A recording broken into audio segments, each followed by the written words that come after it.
Welcome, Black. I'm back. This is Boss Talks, and I'm your host, Aesthetics. By now, you've kind of seen our wonderful selection of speakers, but I want you to introduce you to three more. Gentlemen, introduce yourselves. Hello, my name is DeMaurier, but they call me Truckee out in the field, and I'm grateful to be here. My name is Jerman. If you can't pronounce my name, just call me Herman. I'll be happy with that. My name is Nathaniel Rouse. My Muslim name is Shahid. Assalamu alaikum. Alaikum salam. Jerman, I hope I pronounced that nice. Perfect. Perfect.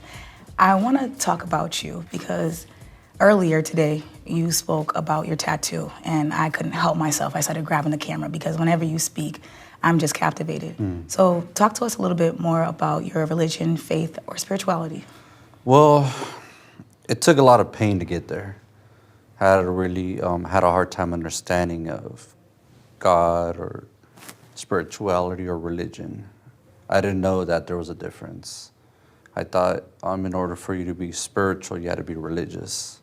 So I did grow up being Catholic, and that was kind of hard. I never felt any type of love from being Catholic. I never felt any embracement. I just felt shame.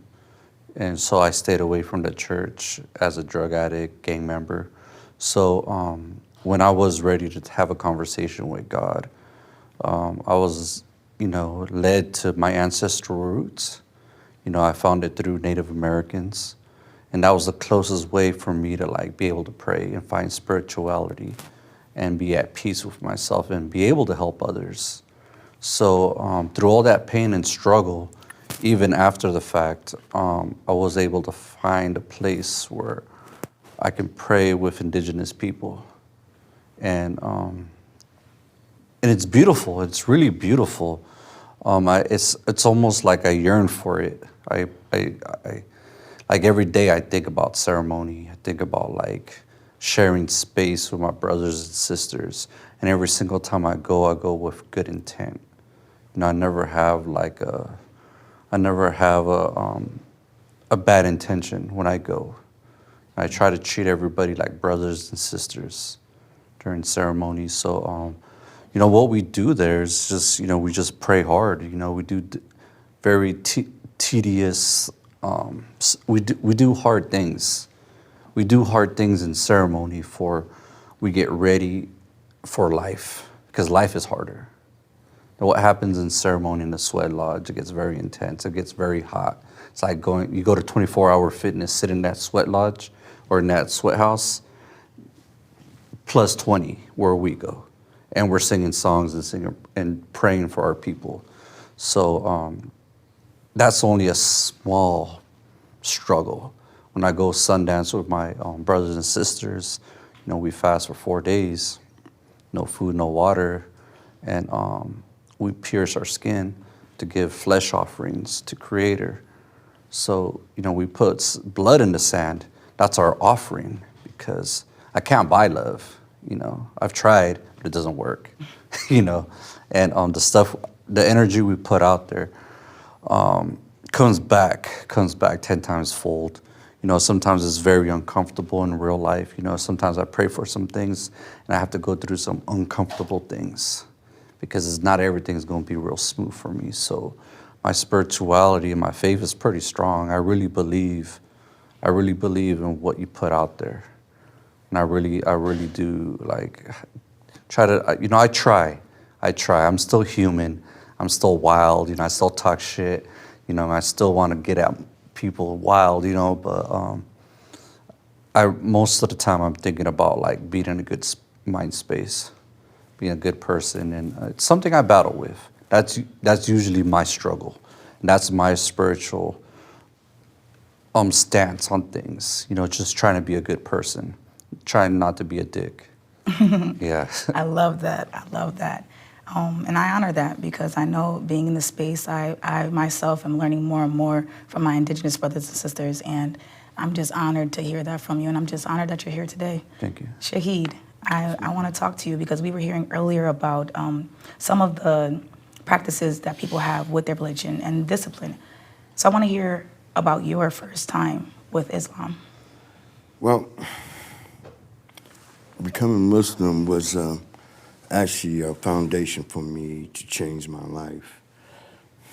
As I said, I had a problem with, from just the way I think about things, I had a personal problem with believing that someone who created me had to send someone down here as if he didn't know what it is that we would do after the creation he created.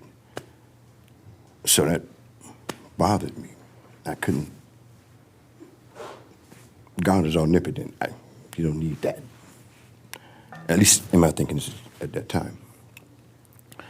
So when I found Islam, it taught me that I'm responsible for the things that I do, things that I say, how I handle myself, how I affect people's life through the words come out of my mouth. Being in a position to be what we consider an imam, and that would be someone who stands behind the podium and then teach or say what it is that he's learned from what it is he believes in.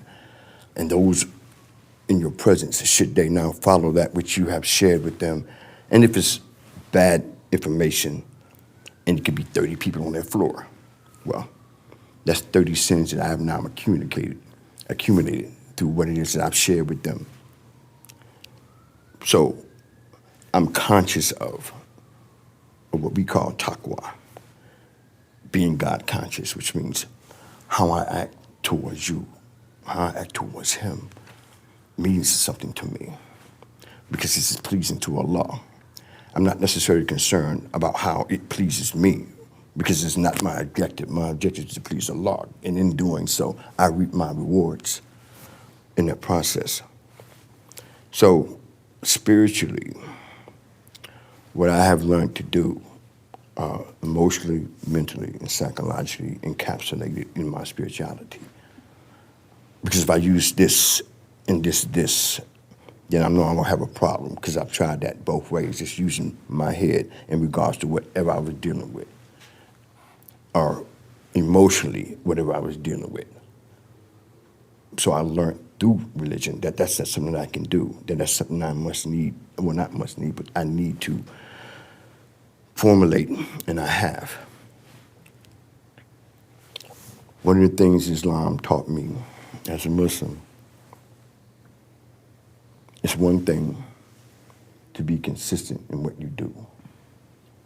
It's another thing to have consistency drawn out of you. So when I'm dealing with people or people dealing with me, I look for that consistency in them. Are you real about what you're talking about? It's just something that comes out your mouth because it sounds good to the person ears that you're speaking to. So for me, to honor my word means something to me. What I've learned about people and the things they choose to do in life in regards to others is the fear that they don't necessarily have about you as an individual, but the fear they have about themselves or the things that they did and they're not necessarily aware of what you know about what they did, so they're cautious about what they do. And in that caution, you lose because you're unable to be truthful and be honest with what it is that you need to be honest with. So I, as a counselor or as a case manager, as a mentor, can be honest with you and share with you that which you probably need for your life to make it shine the way you want it to shine.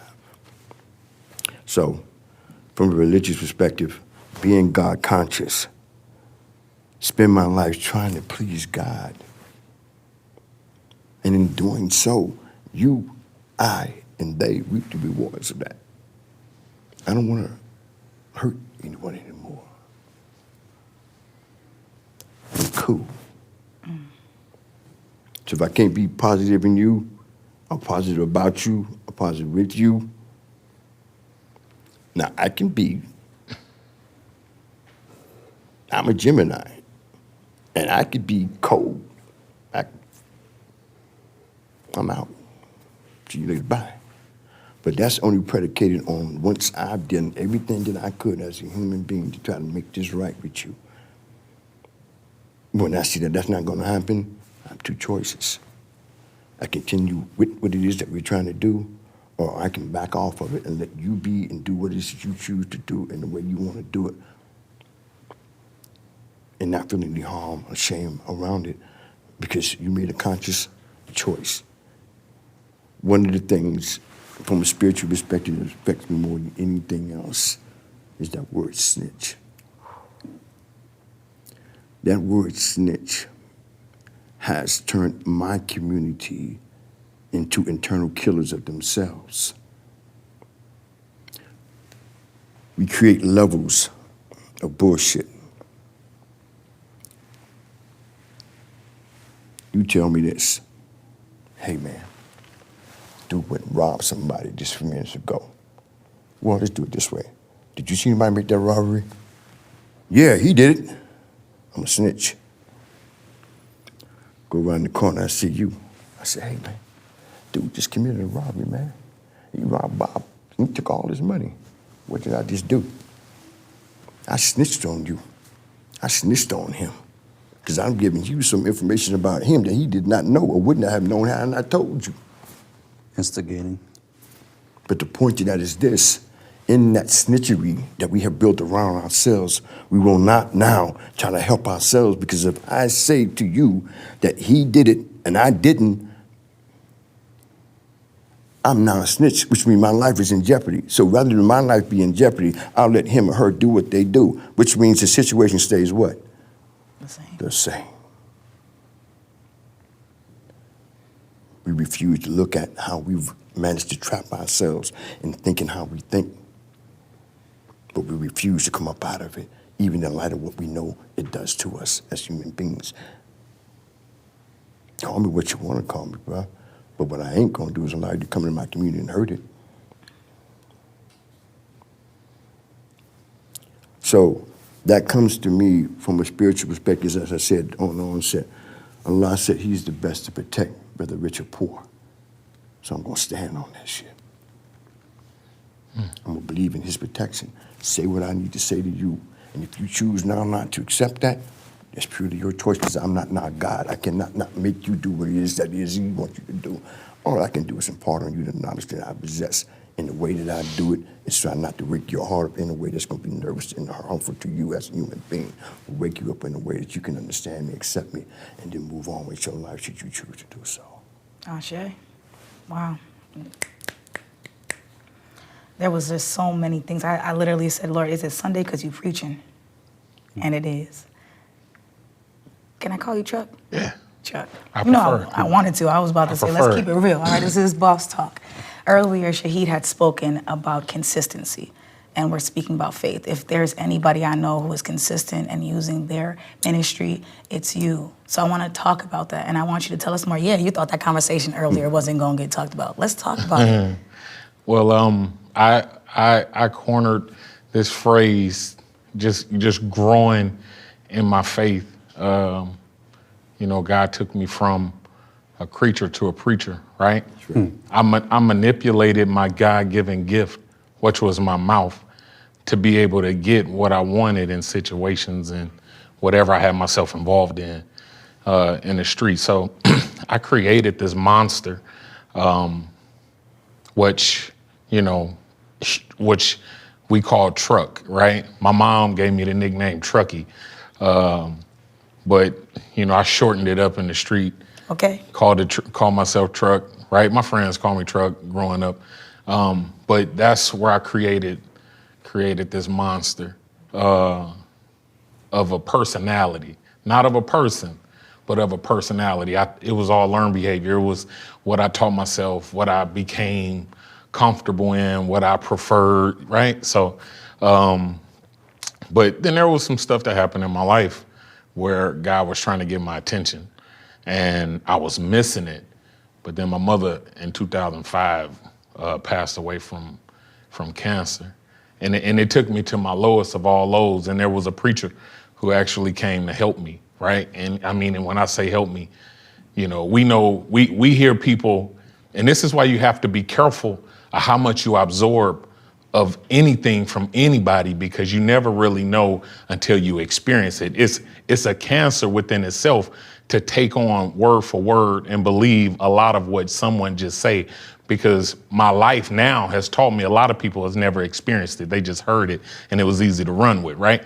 But this man literally made everything happen for me and my family to be able to bury my mother, on to the point to where he was willing to pay for the burial, right? So, you know, the stigma in the community, the preacher want money. And, well, here I am having an experience with a pastor who's ready to break bread for a stranger, total stranger, right?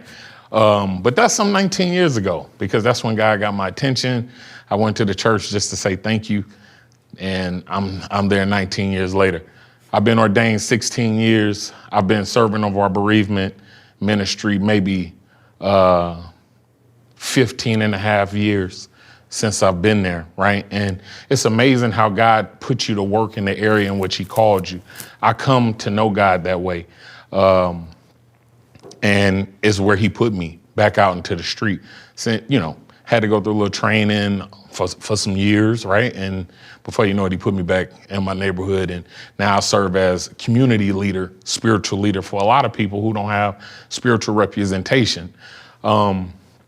But it's what helped me to stay grounded. It helps me to stay focused, and it's helping me to be able to see what purpose is really all about, right? And purpose is never about you. It's always about God's plan and God's people. When you look at scripture lets you know that, you know, first you love God and then you love people as you love yourself, right? So you learn to love God so that you can understand him. Then you learn to love you so that you can learn to love people how you wanted to be loved. And when I look at it, I wasn't the most loved cat in the street, right? I could hold my whole faith accountable for how I was handled by a few people, right? Not a lot of people, just a few people in my city that I come across who didn't know how to embrace me because of my lifestyle. They didn't know how to come and get a cat like me off the street, right?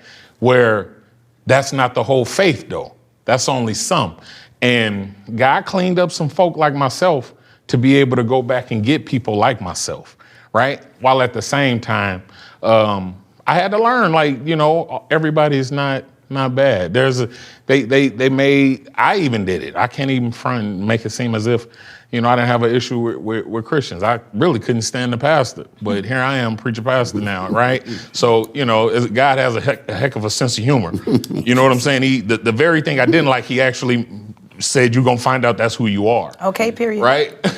So, but it's what's been is keep me grounded, and then it's allowing me to be able to see what I was created for. My mother introduced me to what it is I do, right? Like I saw my mom be a nurturer and a caretaker and a pillar in our community. So she showed me. She was my Mr. Miyagi. You know what I'm saying? When Daniel San had to go to Mr. Miyagi and he had to watch him do all of the stuff. Well, that's who my mom was. She showed me all of that, right? And then when she passed, man, God hooked me up with this man and he put me in a position to where I had to try something fresh and something new. I couldn't manipulate it. I didn't know God and I didn't know the man, right? And my pastor, man, and he raised me up to be able to learn about God, to learn that my life actually has meaning and purpose, right? And now that's my motivation when I go back into the street. One, to be more tender than what people were with me, because there's a lot of people who is left out in the street right now because people don't know how to go and get them, right? And I'm just trying to be nothing other than what God wants me to be, and that's to be helpful with him, with his people. So I'm not really big into the whole religion thing. We can get into that word and then we can be here all day, but I'm more spiritual because I'm focused on being a disciple. And when you look at what a disciple is, it's a practitioner of the principles that you're being taught versus being a Bible verse quoter. I probably can't quote a whole lot, but I can show you where it's at, but I can't quote it, but I can show you it, right?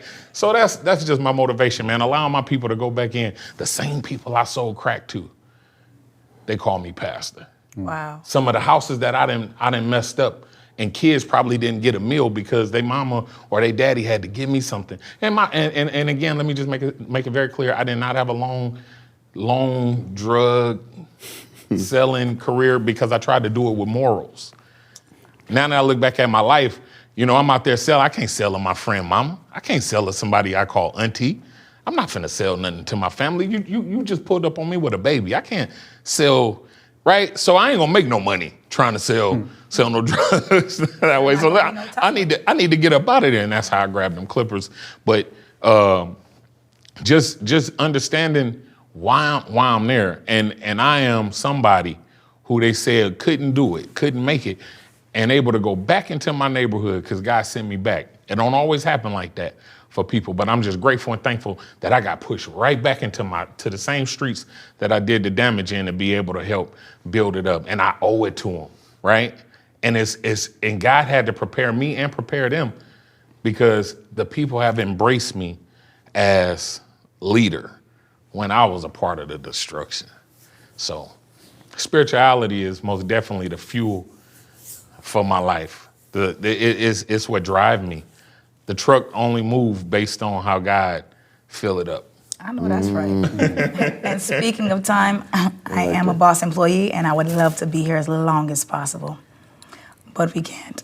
So I do want to bring something up because I heard you speak about your mother, and I know that a lot of you guys, I have obviously personal relationships with the woman that brought you onto this earth, but I want to dig deep into there. So, Herman, I'm coming into you. Okay. How was your relationship with your mother? And don't try to be cute. No. Tell us the truth. I'll tell you the truth. Okay.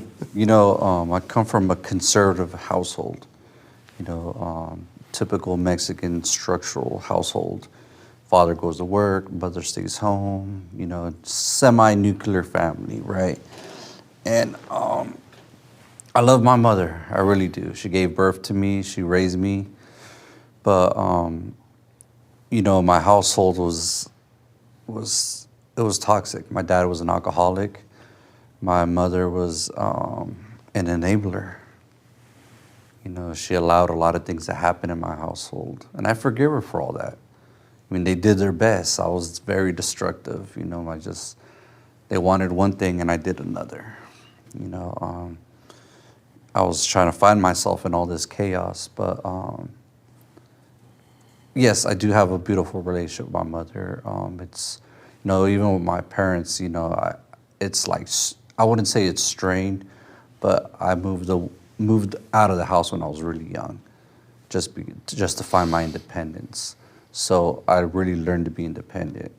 So I never really got to like have that mama's boy experience because I was her only son, even though she would like cater to me a lot.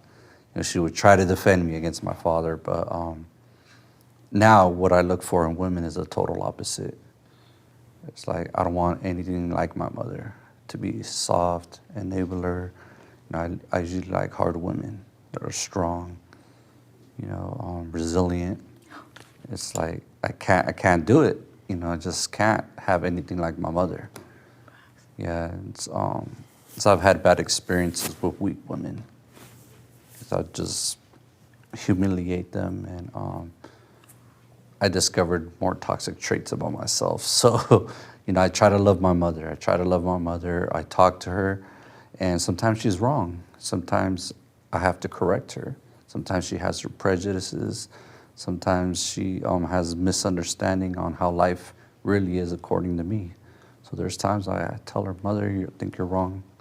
You can't say that about people. You can't do that. You need to stop gossiping. I love you, but you need to stop doing this. You're making the situation worse. And, you know, those are like, so with her, it's kind of like I'm trying to stop generational curses with her, at least on my end. You know, I can't do anything else about my siblings, but try to be a good example for them. Sometimes it's hard because at the end of the day, people are who they are. And that's how it is with my mother. You know, she is who she is, but I love her. But I would never pick a partner like her. And the partner I have today, she's strong. She don't take no shit from me. And every single time I start with that stupid shit, she's like, mm-mm. You know, she's Afro-Latina. She has black identity, so that shit don't go far. Yeah. Yeah. I thought I had a chance. Yeah. Thank you so much. I definitely, Shahid, I want to get into you. I see you over there fixing yourself up because you know I'm coming. I want to ask about you because Earlier in your boss talk, you were speaking about your acceptance with death. Yes. Let's get into that. Acceptance with death. About your feeling and acceptance of death. And what time are you speaking? The death penalty. Oh. That was strange for me. It was strange for me. I don't know, it was like a sense of relief. Okay. And I think it was more for my understanding what was happening with me and around me than it was a sense of relief that this would be over with, although that was a part of my thinking. That was a moment in my life where I guess I was looking for some resolve, some type of understanding. I'm in a county jail, and people are talking language that I'm not familiar with, don't know. We go to court, and I'm hearing them speak about different things, and then the judge says, I'm removing the death penalty off of his case. I said, okay, that's good.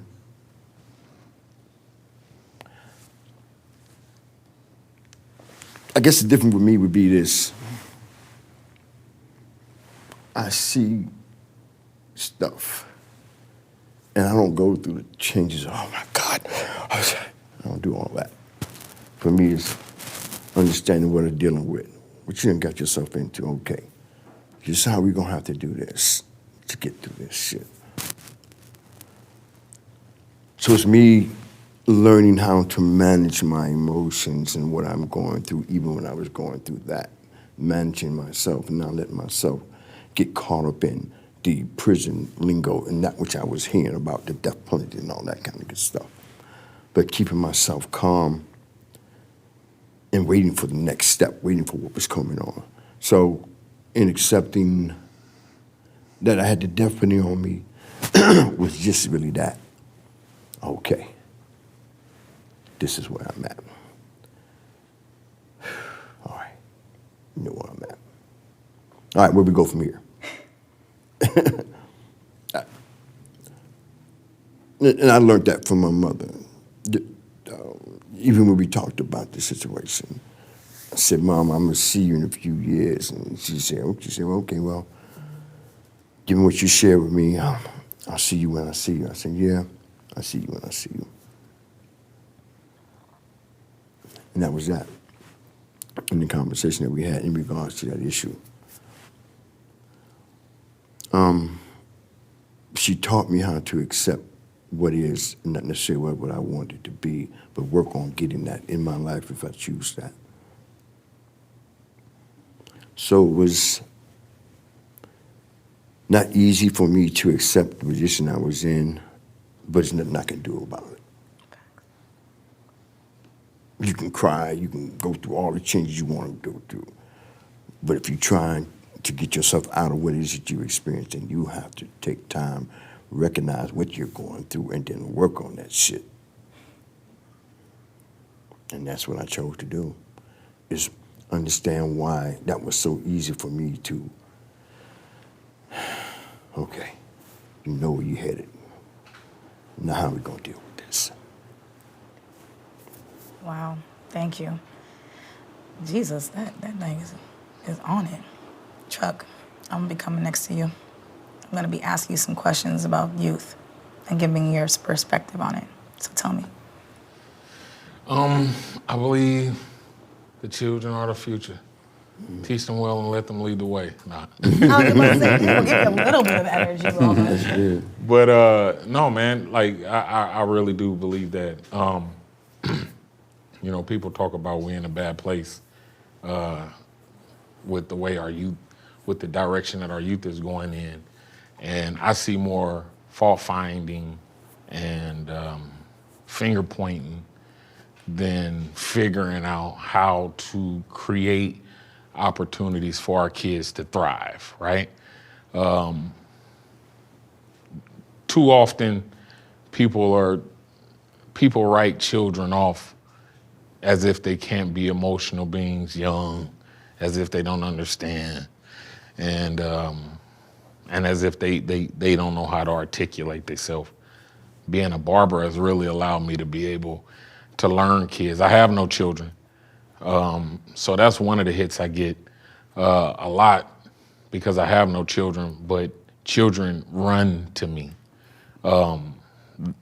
It's something that God has given me to do, and that is to help to develop our youth, right? I just believe the chaos that we keep seeing from the 80s, 90s, the early 2000s on up to current is because we keep allowing our children to get involved, right? And do I believe we can get them all? No, I'm not going to be that foolish and naive, right, to say that we can get everybody, because that's just the way the ball bounces. Harry would have had to let him go. Right? But I believe if we be intentional with taking the time to learn children instead of thinking that we know exactly what a kid needs, we have a better chance of navigating that child into a better situation. So like that's really my focus. I spend the majority of my time with kids. I spend the majority of my time exposing kids to things outside of their typical surroundings and community and neighborhoods, because it's the best investment that I can offer, right? Like there's a lot that has to take place for restoration for us as a people, and the particular area of mine is our kids, and by all means I protect them because they are the future, and if we ever want to see it either stop or slow down, then we have to stop allowing our kids to find themselves in situations with people who's going to manipulate them to do things they just don't need to do.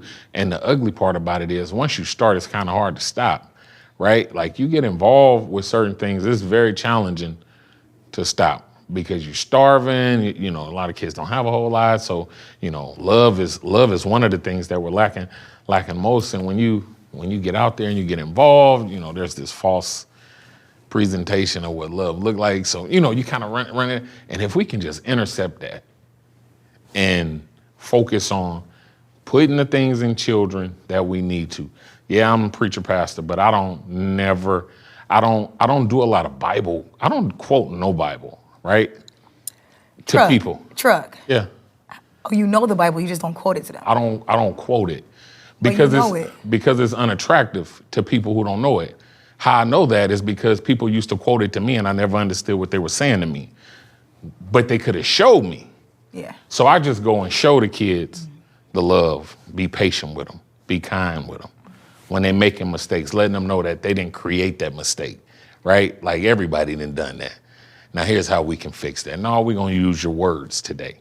You're not comfortable with talking in front of everybody, let's create some space. My father's upset with me. So let's me and you, Pops, can I have him for a minute? But just know I ain't coming back to tell you the conversation. You gotta trust me with the kid, and showing the kid that I have that kind of protection for them when it comes to anybody. It makes all of the difference in the world when the kid know that someone loved them like that.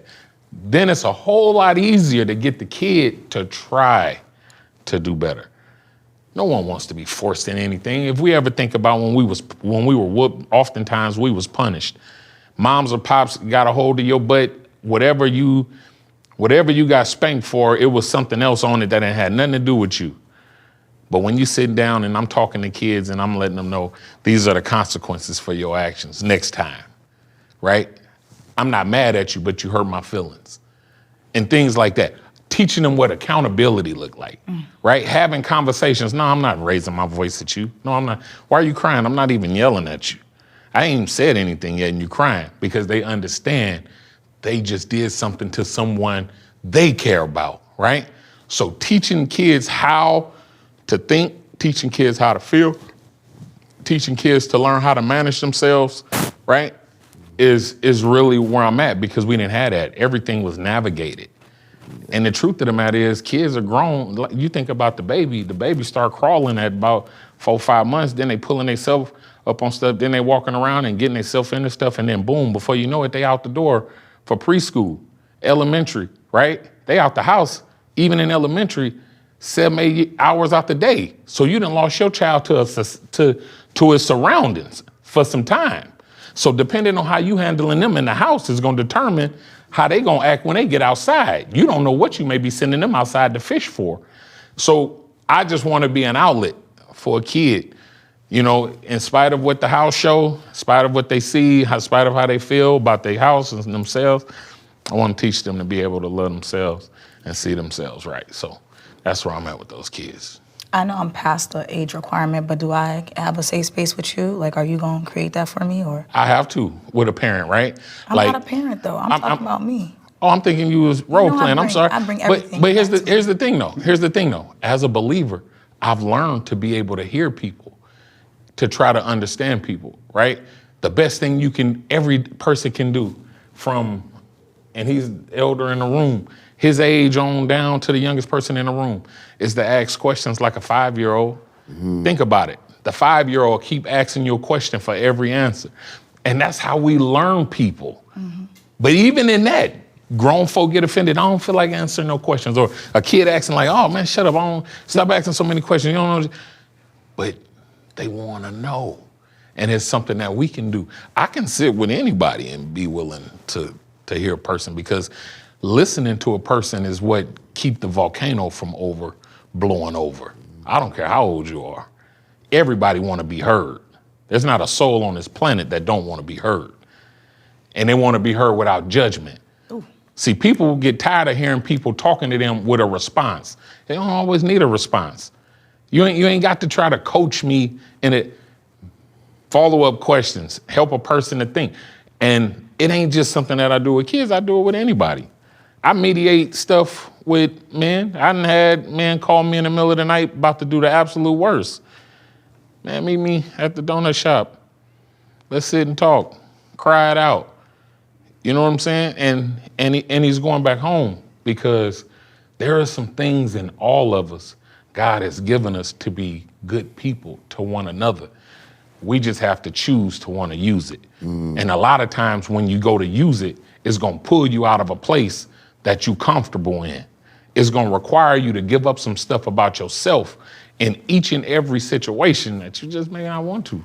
So you got to make up your mind if you're going to be purpose driven and spirit led, if you really want to do this work.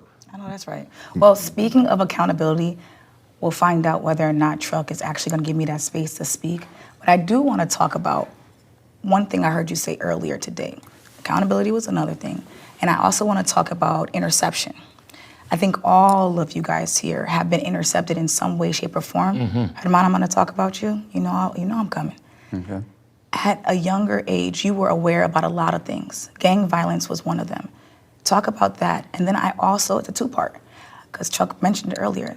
It starts at home. So I want to know that relationship with the military police, your father, your mother. The floor is yours. The gang culture was kind of like a substitute for family. My mother and father, they were present, but they had to work from sun up to sundown. And the gang culture was like an American thing. It's like it was a place where we all found a bond. It was a place where we could all get high and drunk together and rebel against the white society that we all didn't fit into. Like we didn't want to fit in. We just didn't feel like. I didn't feel like at a young age I wanted to be a cop. I knew I didn't want to serve this country. I always knew, because I always felt rejected. So I felt like a common bond and struggle with these people, with these kids, with this whole culture, subculture, within a culture. And that's what that was. That was it was just like a refuge, and I can see it still happening today. I'm like now looking back on it, it's like, fuck, it was like it's still a bad thing in our communities. It's terrible. It's like, I understand the brotherhood part, but all the stuff that happens the behaviors. It's like I understand that, like, yes, it was necessary in the 1950s when like African Americans first moved into Compton, or like when Mexicans started moving into certain neighborhoods, because you had all these like white gangs that were beating the crap out of us. I forget their names, but they were busting us upside the head. And it's like the tradition still carries over. And it's like, yes, our government keeps sending us cocaine and fentanyl. The CIA allows stuff to enter our communities. There's a liquor store in every corner in our barrios, in our ghettos. Like I go to Montclair, I'm like, if you want alcohol, you got to go to the shopping center. It's like, I noticed that shit. And it's like, it's way deeper. It's hella deeper. Yes, we can get into a whole hour topic, watch movies, biographies and stuff, but I understand all that. So I'm not speaking bad about gangs, because I understand there's a brotherhood about it. It's a survival mechanism, but we have to do better as a community. Like, especially with the kids, we have to educate the kids that there is a better way. There are different outlets. That's one reason I never had kids bouncing off truck, is because I didn't want to raise my kids in the projects, because I knew the way I was living. And I kind of saw what I went through. Then I saw what other like generational gang families are going through. So I had a conscience. I'm like, if I want to be about the fuckery, I want to be about the fuckery, but on my own terms, not with kids around. Because I used to have there was this one lady. She was really tied into the prison gangs, and she went to the adoption agency, and she said, hey, my homie was telling me this. He's all that she went in there with the attitude like, let me pick the worstest kids, and she did. Then she brought them to the spot while we were all smoking and stuff, and I was actually, at the time I was selling, and I just felt like a shame. I felt dirty just being in their presence. I'm like, I just didn't think it was right, even though at a time I was that kid. So, after all that happened, now I'm in a better state of mind. I still don't know. I'm sober. I'm trying to recover. I still don't have an idea of how to have relationships with people. So I still choose not to have kids, because I'm still getting to know myself, because I'm still like an adolescent adult, that still throws tantrums. And now I got 2 stepdaughters, and that's challenging, because I'm always trying to be right. My friend actually checked me the other night. He's all, you can't always be right. You have to let them feel comfortable, so you can start opening communication. Start communicating with them. Let them feel safe, so you can start building a bond. Because it was like a crash course for me. So, How was that with your family life? My family life? Coming back home, if you are on the street, coming back home to your mom and dad? Well, mom and dad, they were just happy I was still alive, still doing positive things. My extended family, my relatives, because I sometimes you're blood related, but they're not family. So they're just relatives. Family, Truck could be family, just based off his actions, what he does for me. I consider that family. But my relatives kept me at a distance. They were scared of to be around me, because they might have thought I was a target or I was going to do something crazy. Well, I'm like, and that stigma still hasn't gone away. I've showed up to family functions, or the black sheep's here, and I've had to bite my tongue, because this is the damage I caused. Talking about accountability, how does that make you feel? Like being able to check yourself, even if someone is checking you checking yourself in real time, how does that make you feel? I was kind of going back to his scenario when he was shopping. I went through several of those scenarios, with road rage scenarios, shopping center scenarios. It's I really feel like it's really easy to hurt you. That stuff comes natural to me. It's like that's like yes. I find the adrenaline rush. I find the euphoria in it. Because before it was bragging rights, and like that was so simple. Yeah. And it's really hard to be accountable. It's really hard to be in the moment, to like take deep breaths, and be in a state of yoga or meditative state. And it's hard sometimes. Yeah. It's hard. This walking this path is a lot harder. Like this is like a whole it's like a bad neighborhood in my mind. Yeah, it's like 98th and Bancroft. It's like it's going up. So I do find satisfaction in behaving and trying to be a productive citizen. Good. Thank you. Thank you for being vulnerable and honest and open with us. Shahid, Yes, ma'am. how are you? I'm well. Where did you go just now? Well, I was thinking about, when you talked about mothers, I was thinking about mine. I went into a department store, a Nichols department store, and I stole a ring. Got caught.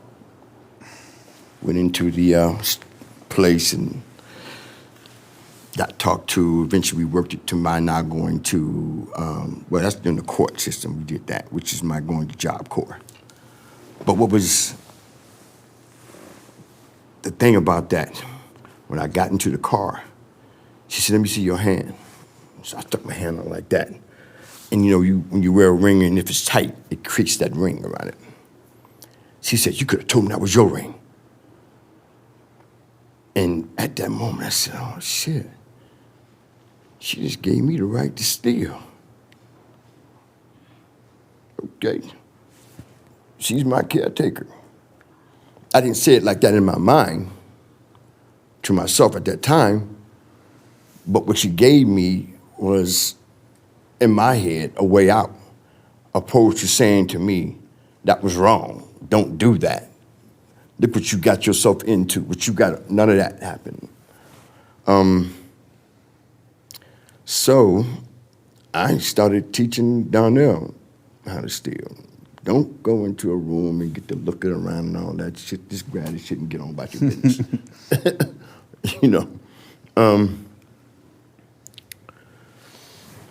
The other side of that was watching a woman work 3 different jobs to keep us alive.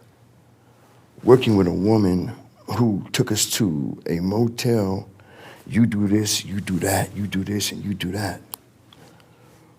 Working with a woman when the welfare department knocked on the door, prior to that, looking out the window, seeing them come. "Mama, okay, put that away, put that away, put that away, put that away." My mother said, "You know what? I'm done. I'm going to work." And there were 3 different jobs. So she became my pattern.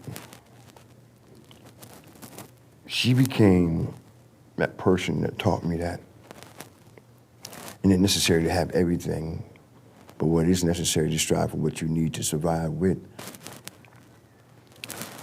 She taught me how to appreciate eating mayonnaise and jelly sandwiches, and not feel pain behind that. I didn't know what it was to be poor. I didn't know what you mean what is poor. I had food. I ate. I didn't starve. I ate. My mama made sure we ate. So I didn't recognize being poor. She didn't teach me to be angry at white people. She didn't teach me to be mad at my father. However, in not giving me that understanding, you allow me as a child to grow up and see what I see, interpreting what I see in my own man as a young man growing up. And as such, any relationship that I got into, the woman had more power over me than I had over myself. But what I figured out is I was living out what I said to my father. And I would never treat you or my woman the way that I saw him treat my mama. So that meant, for me, if you needed something, I'm gonna get it. Don't trip, I got you. I left home to take care of her and her kids. She had 3. I was about 19, well, not 19, maybe about 17, 18 years old at that time before, because the accident happened and we ended up, well, that's another story, but anyway. My mother said, I'm going to kick you out if you don't bring your ass home right now. But what she did not recognize is that you're saying that to me made me feel like my father. You want me to walk out on some people that I've created a relationship with. You want me to be like him. I'm not finna do that. But at that time in my life, I wasn't recognizing that was my motivation, and what it was for me, it was love and all the shit that go with that. So, and I understand now that was her motivation, trying to get me to come back home and be a part of what it is that she had going on. But there was a lot going on in my head. I'm always someone that's trying to dig it out, trying to understand what it is I'm experiencing, what I'm going through, and how can I make the changes that I need to make in my life. My son taught me a valuable lesson one day. He said, Dad, can I have some money? And I said, boy, I ain't got no money. But as soon as he said that shit to me, the first thing I thought about was my mother. When I asked her for some money and she said she ain't got no money, and I saw you put that money in your purse, what you mean you ain't got no money? Then I go into a temper tantrum and all this shit to go with it. And she finally pulls it out of her pocket and said, here. But what I learned when that boy said that shit to me, he said, boy, I give you money because I pay for your school bills, I pay for your clothes, I get you something to eat, I pay for the hospital. All of that shit ran through my mind. This is how I was treating a woman who was trying to take care of 3 different kids.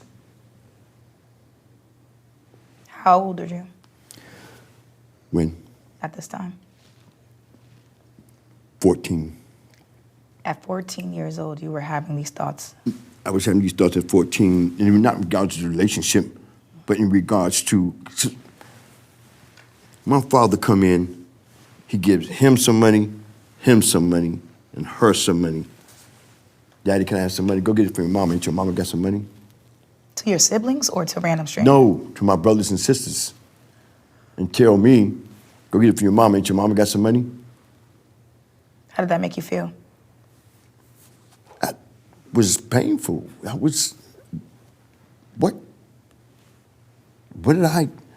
did I affect you in that way that you would say some shit like that to me as my father? What would make you say that to me? I wasn't thinking that in my mind at the time, but I was just hurt. And I left and ran to my mother, and she would take care of it. She would give me some money. So that was the relationship I had with him. With my brothers and sisters, the relationship was much stronger. It was much more like a father relationship opposed to a brother. I used to see a psychiatrist,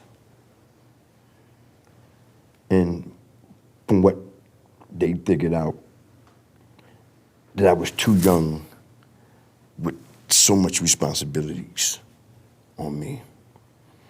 I remember Mr. Gallows, a white dude, looked like Elvis Presley.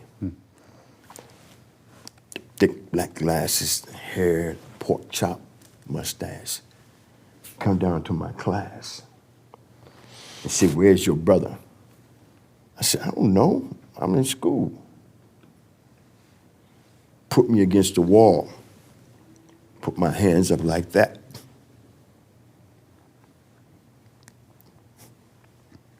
Begin to knee me in my butt. to make him tell me where my brother was. So I stopped going to school because she working 3 jobs. She cannot now come to the school and resolve this issue for me. So I resolved it myself. Fuck it, I'm not going to school no more. I'm cool. So that's when the hooky started coming. And that's when the stealing coming. Now we up to the ring. So, but in that, in her own way, she was, and she will always be my queen. Because she loved me. She taught me, should you have someone in your life that you love, that you care about,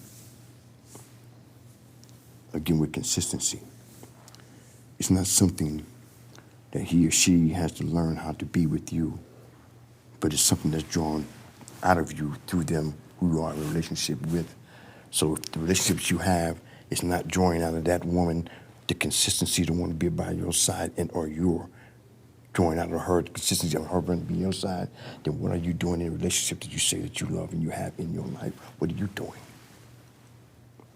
If she says no to you, nigga, you get up and you walk away. If you don't say to her, I don't care, you get up and you walk. So she taught me how to respect you to a level I don't think that I would have ever had I learned that on my own. She taught me that when you're doing a job, be the best at what you choose to do, because when they come to look, they're gonna ask you, why ain't this done? And if it ain't done, what were you doing in the meantime to not to get it done? She taught me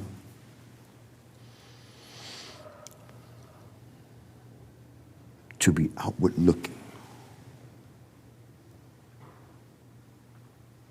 She taught me, and one of the most important things I ever learned from that woman is how to respond and not react. Because we as people have learned how to react to situations, not respond.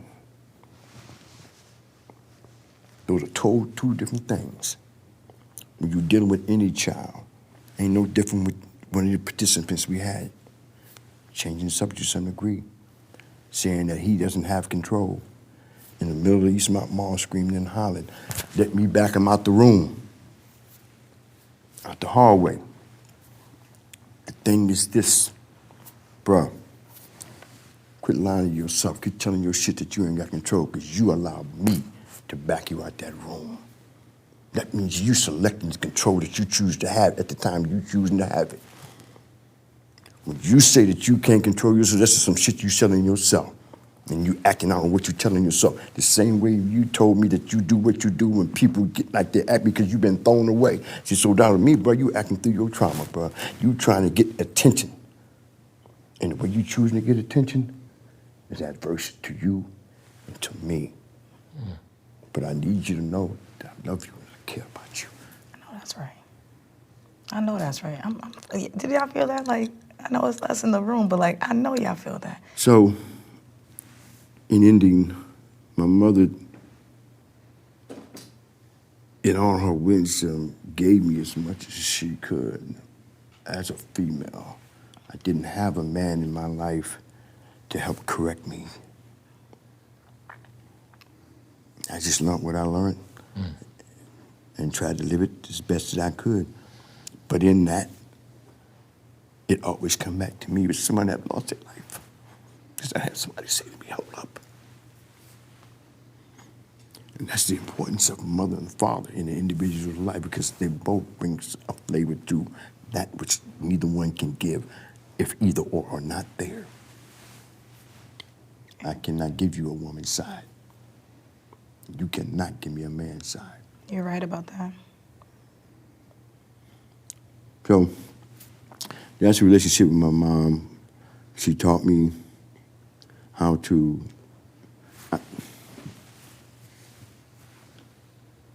with my wife. I'm talking with her on the phone, and I'm talking with my mother, and my mother say, "Did you tell her whoop, whoop, whoop, whoop?" I'm like, oh, God damn. She is all up in there. Okay, don't start, no, don't be none, all right? Yes, she all up in my business. But what that did though was made me understand that be responsible.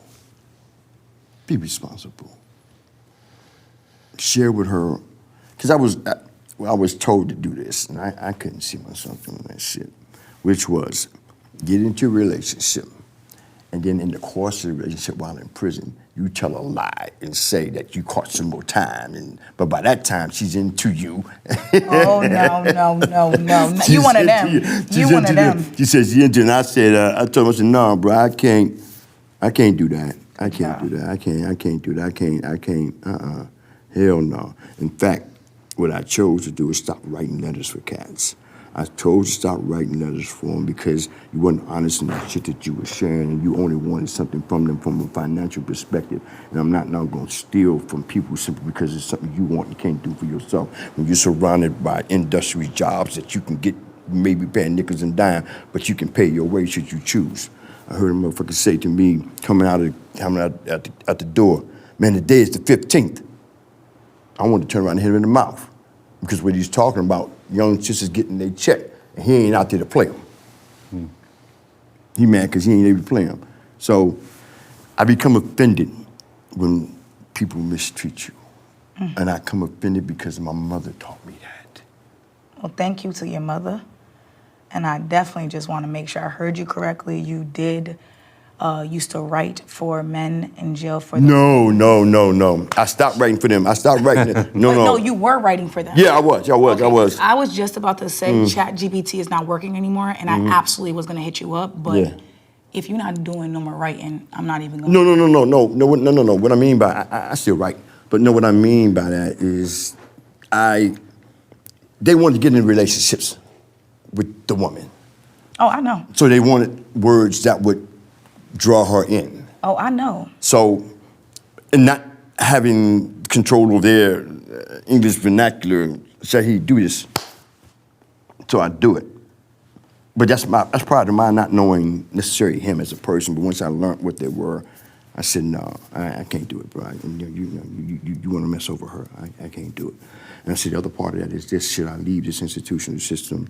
You cannot now keep up with what it is I've shared with her through a pen and paper, because you can't think, don't act, don't talk like I do. And once you write that letter, she gonna know that shit didn't come from you, bro. I know that's right. And I don't even, I swear, Shahid, I could hear you talk about black women all day, and I'm just being clear, you are talking about black women, right? Yes. Just being clear, because now I'm gonna give Truck the turn to tell us his perspective on women, because I know you have I'm one. gonna just talk about my mama. Oh. I'm gonna do it in 45 seconds, right? Shorten up my time. My mom was the greatest thing that ever happened to me. That's right. Not because of her perfection. It was a combination of her perfection and imperfection. But what was most important to me was her willingness and her dedication and her sacrifice. She gave up her life to take care of me, my brothers, and my other family members, whoever needed to come and live with us. When my mom died, and I just shared this story and I'm done. My mom died. Her best friend told me that a guy from the Cincinnati Reds was dating my mom. He wanted her to move back to Cincinnati. At the time, it was just me and my older brother. And my mother said, nah, it's okay. And the reason was because she didn't know how much he would have loved us, right? So she passed up on something that could have been good for her. I could have been, that was almost like a good times kind of situation, right? Like I could have moved out the hood, but somehow we still ended up there. But it was her willingness and her sacrifice to sacrifice for our kids to make sure that we had what we needed and not be handled by somebody else who really don't have no connection to us. So she was my everything. She was my God. She was my block. And God had to remove some stuff in order for me to be able to see what it was he needed me to see. My mama was my God. Ain't no other way to put it. And he shook some stuff up. And after that, it's just been a road to introducing me to myself. I know that's right. Yeah, raised she you was the bomb. I had to learn to respect women. That's a whole nother episode. I'm not finna. I don't. We see. You know, We. I'm break it down. I probably went over my 45 seconds, but I'm done. but because I just want to be respectful of time.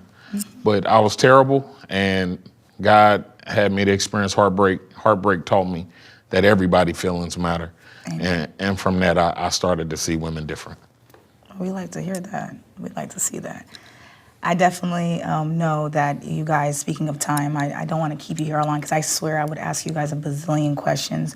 But I do just want to touch up on just a few more things, if you guys could bear with me. No, that's cool. Okay, cool. That's cool. So, Herman, I know. We just all need to be time conscious. No, absolutely. I hear you. And he's talking about me, y'all. I'm a blabbermouth. But No, you're I fine. definitely want to ask you something because I know you had a relationship, not even a relationship, but you have been around guns. So talk a little bit more about that. Because anybody who's watching, they might had the same type of feelings you had or never even held a weapon in their hand. So talk to us. It's a tool. It's a tool in life. I would say maybe when it probably served a purpose, you know, if you're into hunting maybe, but like it doesn't make you a man. A gun doesn't make you a man. If you go to prison behind a gun charge by killing a man or whatever, you're gonna have to deal with some serious people. You know, there's no guns in prison. They make knives out of their lockers. They shave metal from metal. They find ways. So that's like guns is just a big responsibility if you have one. And you're killing your own people. So at the end of the day, when you go to prison, you have to go with your own people. And then you got to fight other races. Then you got to fight the man in there. And like I remember one time I went to jail, and I had like sleep paralysis. Yeah. I think I had like a nightmare or something. Then I woke up, ate my breakfast, then I went to go take a nap, and I remember I couldn't wake up from my nap. And I remember I just felt like something was holding me down. And I was like really woke. This was one of the sleep paralysis that one of the strongest ones I've had. And I just felt like something was just laughing at me.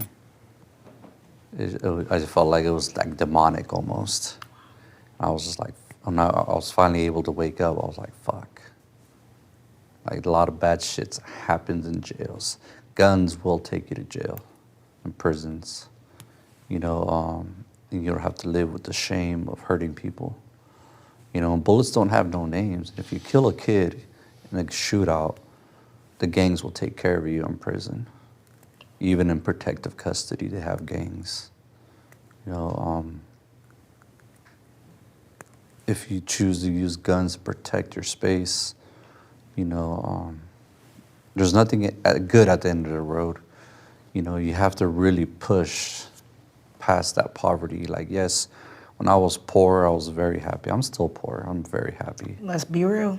And I'm very happy. And it just, you have to learn to live you got to learn to be happy.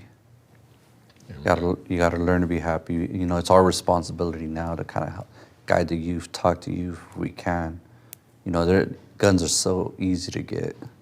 How old were you when you came in contact with a gun? Shit, like 13. 13 years of age? Yeah. After I was left for dead, my family gave me a 38 special. Was this in America or Mexico? I'm American. Oh. I'm American as apple pie, baby. Oh. But they gave it to me in Mexico after they almost killed me. So I was like, they were accepting the fact, hey, my mother, my father, they knew I had it. Oh, hey, if you got to go kill somebody, if you see them, kill them. That was the words that came out of my uncle. And these people weren't gang members. I'll kill them. Straight up, kill them. These were hollow tips too, I remember them telling me. So these were going to blow holes in them. And I was happy I didn't see them.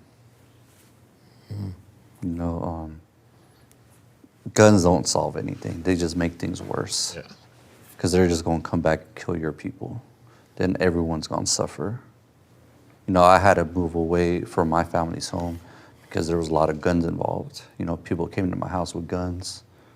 And I had my guns, but I decided not to have a gun shootout in front of my home. So I jumped in my car, tried to kill him, run him over, shot at me, took him on a high-speed chase, crashed, all my guns flew out the window. And it was a sobering moment. I was okay with it, but when it affected my family, I was like, oh, like, this is very selfish of me. You know, I never see my mother hurt so much. And I felt a lot of shame, a lot of hurt internally. And, you know, it's cool if you're hunting. You go like hunt rhino, maybe not rhinos, but, you know, some species that's not endangered. You know? Not you trying to care about endangered species. Or like maybe go to the shooting range. It'd be cool to have a shotgun at the house, maybe to protect your family. Yeah. Because there's a lot of stuff going on in Oakland, you know. They come in my house, yes, I want to shoot you. You know what I mean? Yeah. But I don't know, that's not really happening. Just get deadbolts. Amen. Yeah. Chuck, I want to get to you 1 second because I saw your comment on guns and I want to ask you about that. But Herman, I want to ask you about your faith and spirituality, guns, and the transformation that you've had with that. Talk to us more about that. I remember when I kind of let go of like the whole lifestyle, I had nothing left. I had no weapons, no nothing. But I remember I decided to be not aggressive anymore. That was one of the things I decided to do, was not like attack people, not do anything of that nature, because that was usually like what we did. We just rode around in cars and just jumped out on people and did wild things. And I just, I could fight, but the thing is I didn't even want to do that anymore. I just didn't want nothing to do with guns. You know, I bought guns too, in my sobriety. Like, I bought some crazy ones, like 357 hollow points. I'm like, this motherfucker, this hammer will blow your socks off. Try me with that attitude. You know, I bought like all types of little knickknacks. I gave them all back or got rid of them. I'm like, fuck this. What am I doing? Can I ask you this? Yeah. Why do you light up when you speak about guns? Because it's the same euphoria I would get when I gangbanged. Because we would praise each other over violent acts. And I felt like a sense of brotherhood.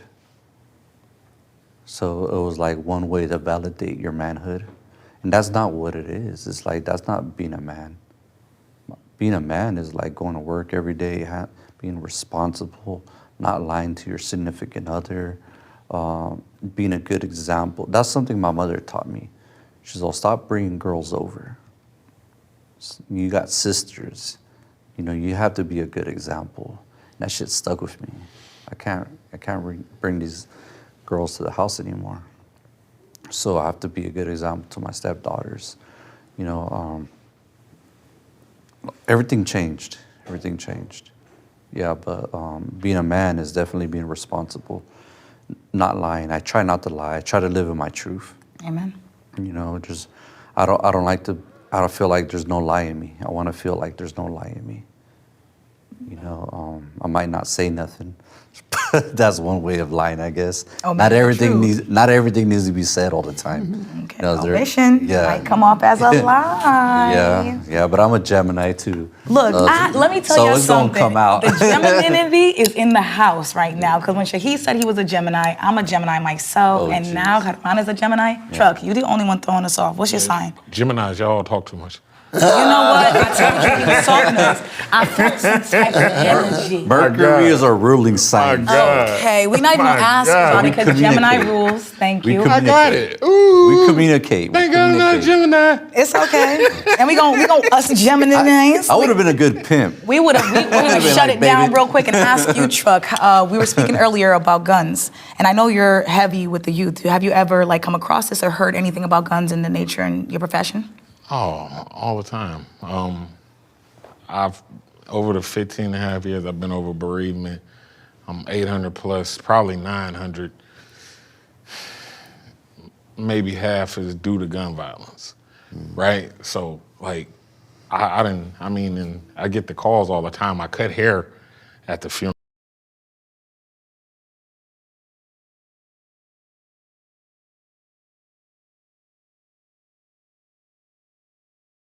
It to see what's going on and to see the age when I'm looking at the paperwork to see what to do. The majority is under 25. So, I mean, guns has always been a part of my life. I was raised by gun toters. Maybe what made me not touch guns. I was a fighter.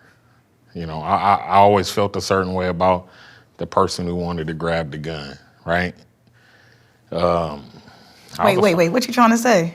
I'm saying what I said, and I'm gonna leave it at that, right? Because I'm a Okay. gun-toting person. I don't know how to fight, so I felt like you was saying I something. said the grabber, the grabber. Oh, I never grabbed nothing. So a lot of folk will grab the gun and resolve the matter, and there's so many different levels to a resolution before a gun even need to get involved, right? Which speaks to the lack of emotional intelligence and anger management, and not being able to recognize the difference in the two. Like, to just be able to identify when you're saying you mad or angry is really that your feelings is hurt. So, you know, in a barbaric situation, growing up in the hood, you're not taught to connect with your emotions, so you can't identify that. But you instantly go into protector mode, and you want to protect that, and you hide it behind, I'm angry, I'm mad, I'm about to get active, instead of saying, man, my feelings is hurt. Yes. Right? And trying to help people to be able to recognize, you know, the emotional part. It de-escalate a lot. It helps with a lot, you know, being able to talk some situations down that could have escalated into all of that. But I'm not in favor of the guns. I don't have nothing against it, right? Like, you want to learn how to shoot and all that and protect yourself, that's fine. But the person, you know, man, people just, that's their first form of defense. And I ain't never, even when I was in the street, that ain't never been my thing. So, you know, I tend to stay away from that conversation because my outtake on that is fairly strong. And my thing is kids, and I'm trying to keep the guns out of the kids' hands. So to, you know, like, to be able to help them, I gotta be able to build a relationship with the people that's around them, that's trying to interact with them, right? So gotta play both sides. And a lot of times my opinion really don't matter. Me getting the job done is all that matter. So how I feel about it is really not that big of a deal. But what I'm trying to do is keep them from getting into my kids' hands and creating another generation of these gun toters. That's what I'm trying to do. That's what's most important with me about a gun. I need my kids to know they need to pick up pencils, not pistols. I know that's right. Speaking of your kids, I don't want to get too off subject, but I do want to ask, have you ever like experienced like some of your kids, what we call like hungry? Like they have the hunger to like want to do some work. They want to do something, get something out of life. Have you ever felt that from children that you're surrounded? Meaning, like? Like they're eager to do something. Something good or something bad? Well, either or. No, I ain't never had no kids wanting to go out and do nothing bad, but I have a lot of children who want to be what they want to be, right? They're eager about a lot of stuff, and what they're typically talking about is being in a better situation than what they are, right? Like, they don't want to be hungry. They don't want to have to, you know, be left at home alone when their mama got to go wherever she going. So it's a lot, right? And just it's really challenging, man, when you look at how kids are left now. Kids are left at home a lot alone, and then kids are outside in the middle of the night while their parents is wherever they are, right? So the lack of guidance and monitoring and knowing what's going on with your kids is running rampant. And So you see kids with a lot of energy. That's the word I'm gonna use. They have a lot of energy, and they want to be involved in everything, and everybody want to be involved with what's fun. So social media is teaching us a lot of stuff is fun, and a lot of kids want to gravitate to all of that. And so again, being able to stand in the gap, hear and learn, listen, so that I can be able to kind of navigate through them conversations. Not with a whole lot of you can do and you can't do, just talking about the mistakes I made, right? The true strength in you helping a person is you being able to be naked and honest about where you come from. And that's what I try to let my kids know. My kids want to know so bad how bad I was, because when I bring them around people, they like, man, y'all don't know who y'all around. And I'm like, stop telling them that, because they don't know that part of me, because they too young to know that. They don't need to know that. What they need to know is I love them and that I'm gonna be here for them. Why do they do that? Why do they do that? Because a lot of people still glorify what I used to do and how I used to be. And that's done. You know what I'm saying? Like I could sit here and shoot the stuff about how popular I was in these streets for doing wrong. But ain't no power in that. Ain't no power. It's power in me managing me now and helping kids to be better than me. I shouldn't have had friends' IDs at 14 to be able to club. I shouldn't have had a pass to get in the club for free at 16. I shouldn't have been able at 18 to be able to get all my friends in because I was gonna tear the club up because of how I acted, right? So I had a lot of grown men following me as a kid. I got grown men to this day older than me that call me big bruh, right? That speaks to mentality. Because of how popular I am, I'm big bruh. No, I'm little bruh. I'm your little homie, right? And with the kids, I don't even create tears. It's just family. It's family, because everything is mental and it has a huge psychological effect first. That's where everybody is being damaged first. So restoring, I got to speak to that. I got to let you know that you're valuable. I have to let you know that you're important. I have to let you know that you're loved. And I have to do that with my mouth. And then after my mouth, I have to show you. How does that make you feel, being that you were little bro, but they was calling you big bro? I mean, like when I look at it now, when I looked at it then, you know, that was what it was. Like, man, Was it cool? Was it? Back in the day, yeah. Yeah, like, I mean, because I was that guy. And I can say that, right? Now. And I just created this monster. I was a ladies' man. So all of my friends wanted to be around me. I hung out with the buffest of all buff guys. They'd be in the club, you know, with quote unquote eye candy. Well, I've always been fat. I ain't never been what you would consider the typical eye candy. But I taught myself how to manipulate situations. So everything came through my hand. I just had a man tell me the other day, like, I didn't like when my woman came to the shop. I didn't want her to talk to you. I always told her to stay outside. And I'm like, why? He's like, bro, you knew how to use your mouth. And this was what a man said. And I never really even tripped on it because it was all fun to me. They tried to get me, and I just learned how to beat them to the punch. I knew a lot of women never been with a big guy, right? So me being your first big experience, I knew that was a ride. So I put you on the roller coaster. And now that I look at that, like after experiencing heartbreak, man, that wasn't cool.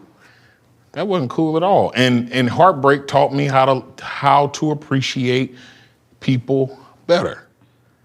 So the monster I created, God took some of it, used it with the minister, had to teach me some life, some hard lessons, break me a little bit from some things. And now it is what it is. I got one girlfriend now. After all that, he made sure to tell you he is off the market lately. Oh, man, yeah. I just want to let everybody know that. Oh, yeah. But, you know, just handling people, man, is so important. Being able to, what you speak, if you can't do it, don't say it. Period. You know what I'm saying? Like, that's It's really that simple. And I ain't even talking about big acts. I'm just talking about anything from small to big.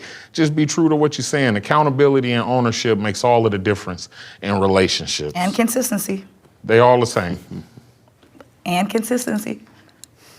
So accountability and ownership makes the difference Men will be men. Sorry. in all of your relationships. We tried, ladies. We're not going to win on this one. Yeah. This is not the hill I'm going to die on. But I do want to close out and ask each and every one of you, gentlemen, and thank you for bearing with me. What would you tell your younger self? Because I know a lot of the youth are going to be watching these boss talks, and we're here to build opportunities for self-sufficiency.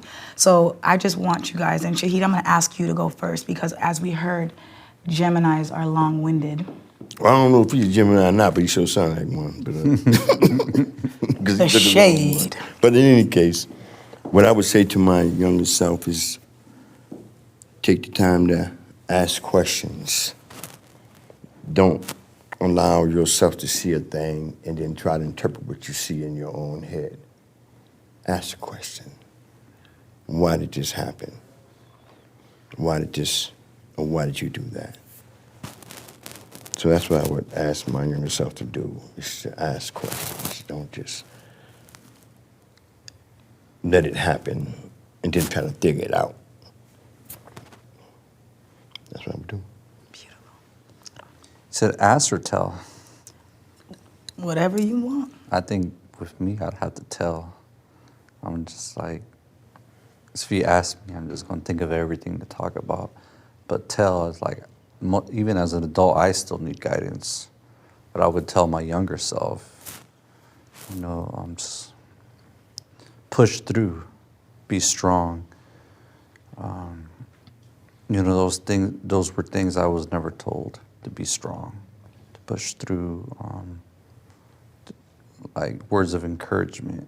My father, he was cold. He was strong. He came from struggle. So there was no I love yous and nothing like that. So that's the way I was kind of molded. But now, when I'm in my spaces, grown men tell me, push through, we love you.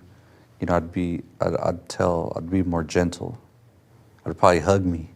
Because I probably just needed a hug, and I probably would have adapted to society a lot more.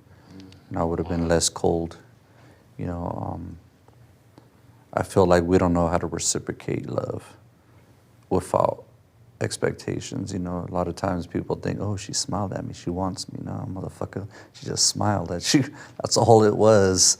That's all it was. And it's it's okay to, we're just so stuck on pride. There's a saying in Spanish, but don't say it in English, that. And in Spanish. Mexicans, they'll die with their boots on. They always have the cowboy boots on. It's they're so prideful, they'll die with those boots on. It's okay to take them off. It's okay to be someone different. It's okay to you don't have to be a gang member to be proud. Go to work, be proud. Learn to establish things at a young age. Quit cutting corners. Another hug, it's maybe a kiss on the head, something. I don't know, I love you. I never really remember having that, so I don't know, just probably be gentle to my kind self, to my young self. I love that. Pero necesita, ¿cómo se dice en español también? Los mexicanos se mueren con las botas puestas. Claro que sí. Sí. Salud. Chuck, what would you say to your younger self? Just listen to your mama. Straight like that. That's it. Standing on business, ladies and gentlemen. Welcome to Boss Talks. Chuck, Jerman, Shahid, it was a pleasure. Till next time, ladies and gentlemen, this is Boss Talks, and I'm your host, Aesthetics.